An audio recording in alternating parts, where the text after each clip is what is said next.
Now we have a class that when we have this YouTube source, when we ask it to find popular videos of a topic, it will find it, right? But who's gonna ask? Or where should we ask? Yeah, so this is our main class. This is our main the main functionality here. So find popular posts based on topic, right? So we give it a topic, it will return popular posts, right? Or actually, we are trying to find trend setters here. So we're trying to find trend setters based on topic, right?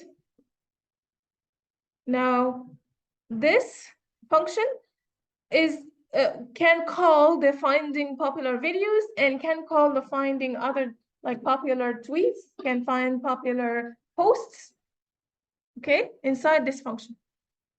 So we can have this class access the YouTube source directly, but we also gonna keep adding the different sources as we add them.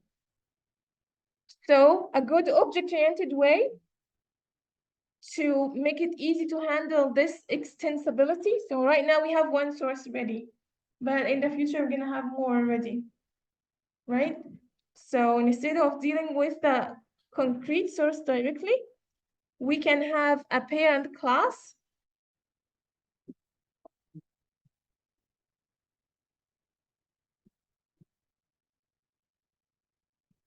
okay, so that would be data source. And that parent class has the function that would be called in the main program here. Okay, so the function that we want to be implemented in all the data sources would be find popular. Regardless, I'll just call it find popular per se, and then it takes a topic. Now, when we inherit from this class, so I'm gonna create inheritance relationship between that data source, general source, and YouTube. Now here I want to have a relationship between the trend setter and any data source. Make it a list of data sources.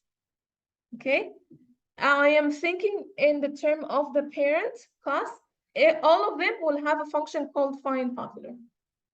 Okay, so in the main program, I'm just gonna create an association between my trend setter by location and the data source, but the object itself can be of any type. Okay, and we have to make sure that every data source implement this function in a way that is particular to it. So here in YouTube, we're gonna have to override, remember the overriding, okay, polymorphism. So we are going to re-implement this function, find popular topic, and the implementation of this function will utilize the functions that we already defined here in YouTube to find the trending topics. And let's say this is gonna return a list of tuples that are, or a list of trending topics. It's called trend setters.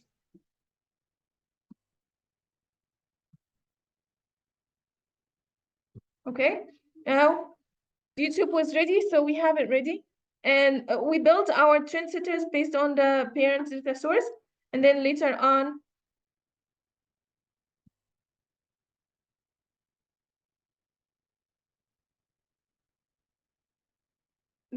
we had this, we added another data source. Okay. So sometimes when it tries to be helpful, it actually gets annoying, this automated rearrangement. So here I have another data source. So let's say Reddit. Okay, so I will make it inherit from that source as well.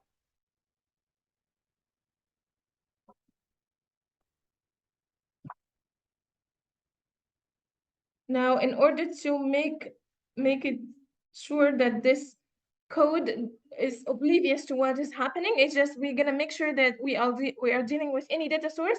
So in order for Reddit to be dealt with inside the trend setters, we need a function called find popular. So here we are going to implement this function in a way that is suitable to the Reddit call or the Reddit API. Okay. Now, here inside this class, we're just calling the find popular regardless, and receiving, we call find popular and receive a list of trend setters.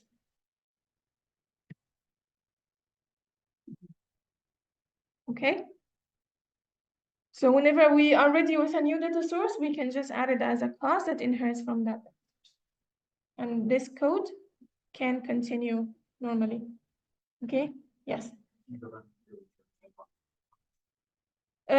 We can. Well, the return type doesn't affect the overriding. It's a good information to know, but if we want it to be consistent, it's good to put it on the diagram as well. So list of trend setters.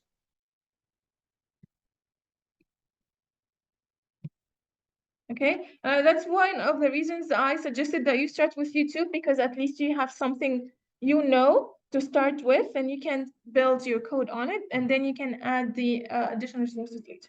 But it's not necessary. It's like you manage your design the way you see. Okay.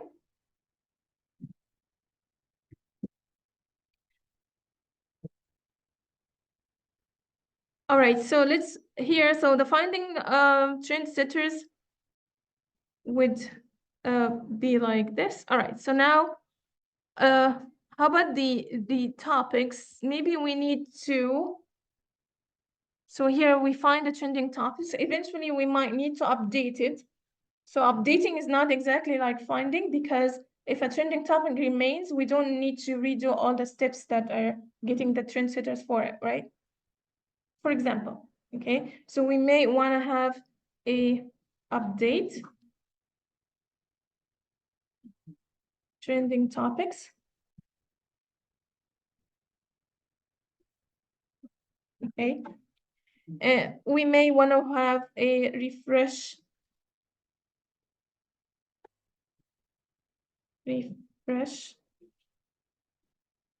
trend setters. That is to re-find information about trend setters about particular topic if the topic was new, or if there is a reason that we need to refresh our data. Okay. So anything else we can think of as a could be a class to add to the diagram?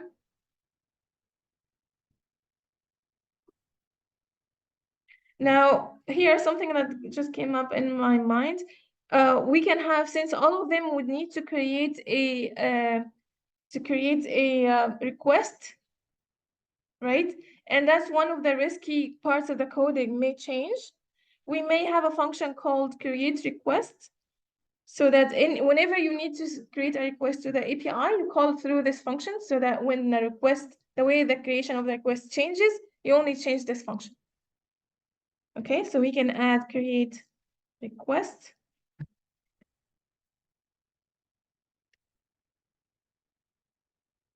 And the request would be based on the information sent.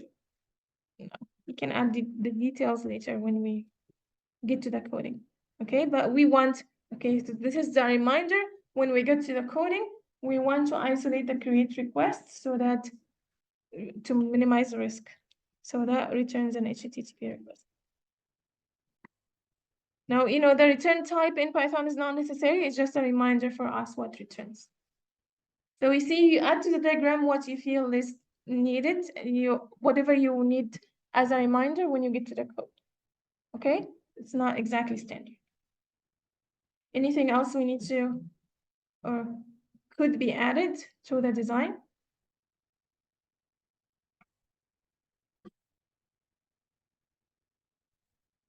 Okay, now let me see, what did I have? So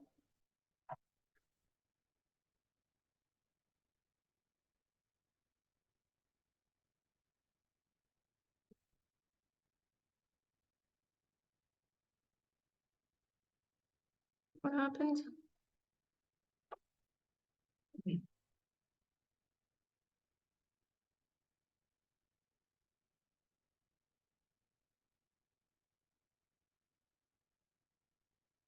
Okay, so this is the diagram I had in mind. Let me see if we missed something.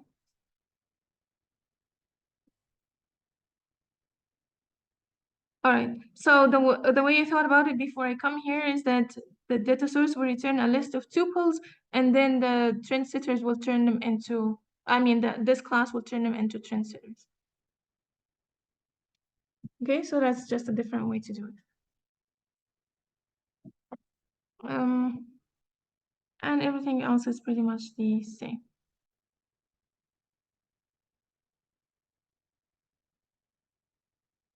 Okay, so that's an example way of thinking about organizing the code in object-oriented manner. An object-oriented manner. Okay, so we'll see tomorrow. We're gonna start some behavioral diagram, and we'll see if we can get into the code. All right, so that's all we have today. Thank you.